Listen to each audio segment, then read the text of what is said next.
দেখবো দর্শক? দেখতে পাবো আচ্ছা। কাল বিকাল থেকে। ওই সব থেকে বড় কোনটা হয়েছে আপনার এই বছরের এই সব থেকে বছর সব ফেমাস? থেকে বড় হচ্ছে কাটিং। কাটিন। হ্যাঁ। আচ্ছা, কাটিনের কোন গ্রাম? শুশুনি। কমলপুর শুশুনিতে? শুশুনি। আচ্ছা, কমলপুর শুশুনি। তো ওখানে মোটামুটি কত টাকার বাজেট ছিল? টাকা কম কিন্তু কাজটা বেশি, আমাদের সে টাকা হিসাবে পোষায় না। টাকা হিসাবে পোষায় না না। না আচ্ছা, তাও টাকা মোটামুটি যেহেতু সেরা বললেন, ওই প্রায় লাখের কাছাকাছি। লাখের কাছাকাছি। মানে বহু কাজ তাহলে। হ্যাঁ আছে, অনেক কাজে আছে। আচ্ছা, গোবিন্দপুরের প্রতিমা। এটা আছে ওইরকমই আপনার ভান্ডার পুয়ারা।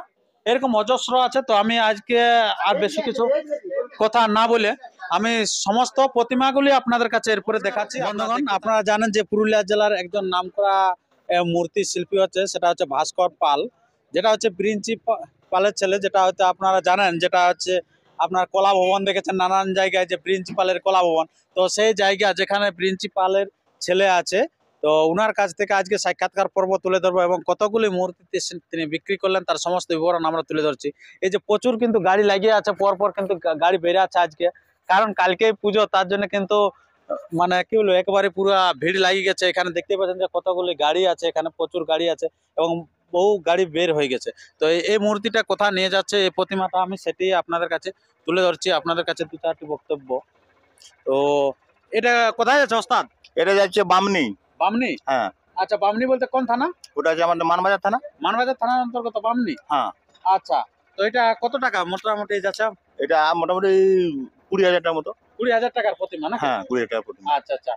তো এই যে এখানে ক্লাবের যে সমস্ত সদস্য তারা আছে, তো ওনাদের কাছ থেকে দু চারটা বক্তব্য তুলে যাচ্ছে। এই বছর প্রতিমা কেমন নিয়ে যাচ্ছে? কেমন মোটামুটি ভালো।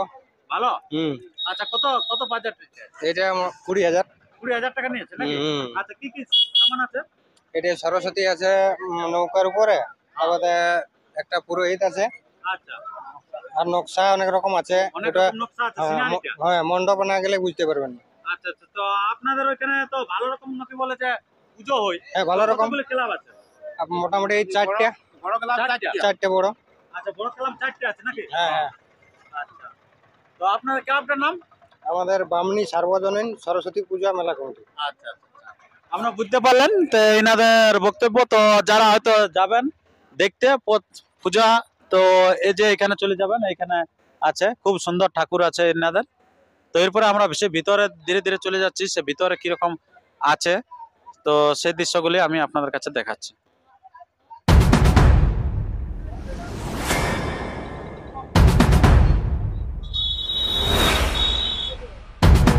এখন আমরা সেই সরাসরি পেয়ে গেছি যিনি এখানের মূর্তিগুলি তৈরি করছিলেন, সেই শিল্পীকে পেয়ে গেছি। তো সেই শিল্পীর কাছ থেকে আমরা সরাসরি বক্তব্য তুলে দেবো। তো নমস্কার। নমস্কার নমস্কার। আচ্ছা, সর্বপ্রথম একটু আপনার নাম পরিচিতিটা বলুন। আমার নাম ভাস্কর পাল, আমার বাবার নাম প্রিন্সিপাল। প্রিন্সিপাল মানে যেটা আপনার চারদিকে ছড়িয়ে ছিটিয়ে, যেটা আপনার প্রিন্সিপালের কলা ভবন, সেই প্রিন্সিপালই তো? হ্যাঁ, সেই প্রিন্সিপাল। আচ্ছা, একটু নাম ঠিকানাটা পুরোটা বলুন, হয়তো অনেক লোকে জানে বা অনেক লোকে যারা জানে না তাদের জন্য। আমাদের গ্রাম হচ্ছে পেন্ডরা, হ্যাঁ। থানা এখন টামনা হয়েছে, জেলা পুরুলিয়া। আচ্ছা আচ্ছা। তো আপনার বাবা কতদিন আগে? 2011। 2011-তে প্রয়াত হয়েছেন নাকি? আচ্ছা, তো আপনার বাবা আপনাকে কিরকম মানে শিক্ষা দিয়ে গেছে আর কি? উনি তো খুব ভালো ভালো নাকি মূর্তি করতেন? হ্যাঁ, বাবা তো ভালো মূর্তি, আমরাও করছি। আপনারা করছেন? হ্যাঁ, আপনাদেরও মানে চারদিকে নাম আছে অবশ্য। তো এই বছর বলুন কত কত জায়গায় আপনি মানে বড় বড় লাভ দিয়েছেন? বড় বড় আপনার তো অজস্র ঠাকুর, তাহলে যারা বড় বড় যেখানে সিনারি মতো আছে, বড় বড় কোথায় গেলে দেখতে পাবো আমরা? বড় বড় মূর্তি আছে ধরুন এই কাটিন, ওই শুশুনি কাটিন। শুশুনি কাটিন? হ্যাঁ, এদিকে আছে বালিগুমা আছে, মেটিয়ালা আছে, এদিকে আপনার এই আছে কি বলে বামনি আছে। বামনি? আচ্ছা, তো বালিগুমাটা আপনার বালিগুমার তো দুটি ক্লাব, কোন ক্লাবটা? এই সামনে যেটা আছে এই মোড়ের কাছে, পঞ্চায়েতের সামনে? পঞ্চায়েতের সামনে, এই না উপরের যেটা আছে। উপরে মানে জাঙ্গিদিরিটা? না, জাঙ্গিদিরি নাই, বালিগুমারটা? বালিগুমারটা। আচ্ছা, মানে গ্রাম পঞ্চায়েতটার সামনে ফাঁকা মাঠে? আচ্ছা, ওইটা মানে ওইটা হচ্ছে বড়, কিন্তু ওইটা খুব ভালো জায়গা, যেটা আর অন্যান্য শিল্পীও করে অবশ্য। তা আপনি এবছর কি থিম দিয়েছেন ওখানে? ওখানে থিম আছে, একটা রামায়ণের থিম আছে, সরস্বতী। হ্যাঁ, বাল্মীকি রামায়ণ রচনা করছে, আর রামায়ণ রচনা করছে, সেটা একটা প্লট দেখা হয়েছে যে রাম লক্ষ্মণ সীতা বনবাসে যাচ্ছে। আচ্ছা আচ্ছা। আর এমনি থিম আছে অনেক কিছু, অনেক কিছু আছে। আচ্ছা ওটা ওখানে যাই করতে হয়েছিল না না এখানে আপনার? এখানে করেছি, ওখানে সেটিং আচ্ছা সেটিং করা হয়ে গেছে already? রেডি হয়। মানে আপনার কাল থেকে তো ফুলফিল দেখতে পাবো দর্শক। দেখতে পাবো আচ্ছা। কাল বিকাল থেকে। ওই সব থেকে বড় কোনটা হয়েছে আপনার এই বছরের এই বছর সব থেকে বড় হচ্ছে কাটিং। কাটিন? আচ্ছা কাটিনের কোন গ্রাম? শুশুনি। কমলপুর শুশুনি। আচ্ছা কমলপুর শুশুনি। তো ওখানে মোটামুটি কত টাকার বাজেট ছিল? টাকা কম কিন্তু কাজটা বেশি, আমাদের সে টাকা হিসাবে পোষায় না। টাকা হিসাব পোষায় না? না আচ্ছা তাও টাকা- মোটামুটি যেহেতু সেরা বললেন ওই প্রায় লাখের কাছাকাছি। লাখের কাছাকাছি, মানে বহু কাজ তাহলে। আছে অনেক কাজে আছে। আচ্ছা আচ্ছা ওখানে কি সিনারি দেওয়া হয়েছে বা কি প্লট ওখানে আছে? প্লট আছে, সরস্বতীর প্লট আছে, গিরিধারী আছে, মানে গিরি গোবর্ধন যে শ্রীকৃষ্ণ গিরি ধারণ করেছিল হুম। সেই গিরি পাহাড়ের উপর আছে সরস্বতী, আচ্ছা নিচে সব গোপ গোপী যারা আর কি কৃষ্ণ যেটা করেছিল হ্যাঁ হ্যাঁ নীলা, আচ্ছা এই আচ্ছা পাহাড়ের গোপী নিচে নীলা। আছে, তারা ইন্দ্র তার ক্ষমা চাইছে। আচ্ছা আচ্ছা তো আপনার এই আর- লাইনে কতদিন থেকে আসা? আমার 9 বছর বয়স থেকে। মানে বাবা যখন করছে তখন বাবাকে হ্যাঁ, মানে দিতেন? হ্যাঁ আচ্ছা তো আপনার ক ভাই? আমরা 3 ভাই। তিন ভাই শিল্পী? 3 ভাই ছিল। আচ্ছা তো আপনি এই যে এই বছর সব থেকে মানে মোটামুটি কিরকম বুঝতে পারছেন যে এই বছর বেশি মূর্তি বিক্রি হয়েছে না কম মূর্তি না না মোটামুটি এই বছর সরস্বতী পূজার অতটা ইয়া নাই। অতটা নাই? না না না অন্যান্য বছর যেরকম বছরের চাহিদা মতন থাকে? না চাহিদা কম আছে। কম আছে? কম আছে সরস্বতী পূজার।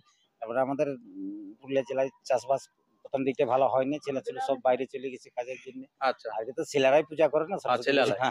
আচ্ছা আচ্ছা তো আপনার তাহলে এই বছর সেরকম আর হয়নি না নাকি? না বাজার। সরস্বতী বাজার তো তবুও তো দেখছি যে বিশাল প্রতিমা আছে, তো এগুলা হ্যাঁ। সব বুকিং না না দুটো booking, খালি আছে? বুকিং। আচ্ছা মানে আপনার একটা পড়ে নাই? না না পড়িনি। আচ্ছা আচ্ছা তো এই যে সব থেকে বেশি কখন হয়, দুর্গাপুজোতে না কালী পুজোতে না আপনার মানে কখন সিজনটা বেশি হয় না সরস্বতী পুজো? আমাদের দুর্গাপূজায়, বাঙালিদের দুর্গাপূজায় তো শ্রেষ্ঠ পূজা। আচ্ছা সেই সময় বেশি হয় নাকি রোজি রোজগার? আচ্ছা তো আপনার জীবিকা হিসাবে কি এইটাই এই মূর্তি করা। মানে চাষবাস বা অন্যান্য কিছু কোনো না? না চাষবাস করি কিন্তু জীবিকাটা আমাদের এই মূর্তি। মূর্তির উপরে? মূর্তির উপর। আচ্ছা কিসের মূর্তি বানানো হয়? মূর্তি সব রকম মূর্তি করি, ধরুন দেবদেবীরও মূর্তি করা হয়, মডেল করা হয়। না আপনার এই যে শুধু মাটির না আবার না, মাটি, সিমেন্টিং না সিমেন্ট, আরো অন্যান্য সিমেন্টের ফাইবার ফাইবার সমস্ত রকমের? আচ্ছা যত যা আছে সমস্ত কিছু করা যায়? করা যায়। আচ্ছা খুব ভালো, আপনারা বুঝতে পারলেন যারা হয়তো ভাস্কর পালকে চিনেছিলেন না তারা কিন্তু আজকে পরিচিতি লাভ করলেন। আর যারা হয়তো বুকিং করতে চান যদি নানা রকম মূর্তির জন্য, তারা কিন্তু আমি একটা কন্টাক্ট নাম্বার দিয়ে দেবো, সেই নাম্বারে আপনারা ফোন করবেন, পাওয়া যাবে নাকি? আচ্ছা ঠিক আছে। তো ঠিক আছে, আর বেশি কিছু বলার নেই কারণ শিল্পী খুব ব্যস্ত আজকে আছে। কেন ব্যস্ত আছে কারণ কালকে পূজা আর আজকে আছে লাস্ট পজিশনে আছে ফিনিশিং এর পালা। তো এই যে এখানে দেখতে পাচ্ছেন কতগুলো আছে, যে এখানে কিছু পড়ে আছে তো এগুলা কোন জায়গায় রাখবে, এই দিকে আছে কতগুলো আপনারা জানেন নেই যে ডিজাইন যেটা আছে এখানে দেখুন একটা আছে, এখানে একটা হয়তো ঢাকি হবে, এটা ঢাক বাজাচ্ছে সেই দৃশ্যগুলি দেখতে পাচ্ছেন। এইগুলা হচ্ছে স্কুলের ছেলে মেয়ে আছে, এই যে এখানে দেখতে পাচ্ছেন হয়তো প্রণাম করছে বা পূজা পুষ্পাঞ্জলি দিচ্ছে, এরকম কিছু একটা হয়তো হবে, ওটা শিল্পী খুব ভালো জানিবে, সেটাও আপনারা দেখতে পেলেন। আর এরপরে আমি দেখাবো আবার ভিতরে গিয়ে যে কিরকম কিরকম আছে আজকে এই বছরের থিম, সেই দৃশ্য তুলে ধরছি। হ্যাঁ আর এখানে তো লোক বিশাল আছে। এই যে প্রথমে আমরা ঢুকতে ঢুকতে এই জিনিসটা দেখতে পেলাম, খুব সুন্দর আছে। এই যে তো এগুলো না প্রত্যেকটাই কিন্তু আপনার বুকিং করা। এটা হচ্ছে আশুপাত্র পেঁড়া, এটা গ্রামের প্রতিমা ওটা আর কি। আবার এইখানে আছে আরেকটা, তো এটা এইখানে আছে হ্যাঁ গোবিন্দপুর, এটা হচ্ছে গোবিন্দপুর। এই যে দেখতে পাচ্ছেন এটা গোবিন্দপুরের প্রতিমা। এটা আছে ওইরকম আপনার ভান্ডার পুয়ারা, এরকম অজস্র আছে। তো আমি আজকে আর বেশি কিছু কথা না বলে আমি সমস্ত প্রতিমাগুলি আপনাদের কাছে এরপরে দেখাচ্ছি, আপনারা দেখতে থাকুন। আর যদি চ্যানেলে নতুন হয়ে থাকেন তো চ্যানেলটিকে সাবস্ক্রাইব করে থাকুন পরবর্তী ভিডিওগুলি সবার আগে সবার প্রথম পাওয়ার জন্য।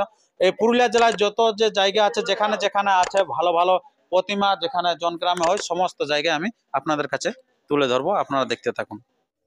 এখনও অবধি যে সমস্ত ঠাকুর এখন নিয়ে যায়নি সেই সমস্ত ঠাকুরগুলি আমি আপনাদের কাছে এখন তুলে ধরছি। আর যে মণ্ডপ সে গিয়েছে বড় বড় প্রতিমা, সেগুলি আমি পরবর্তী ভিডিওর মধ্যে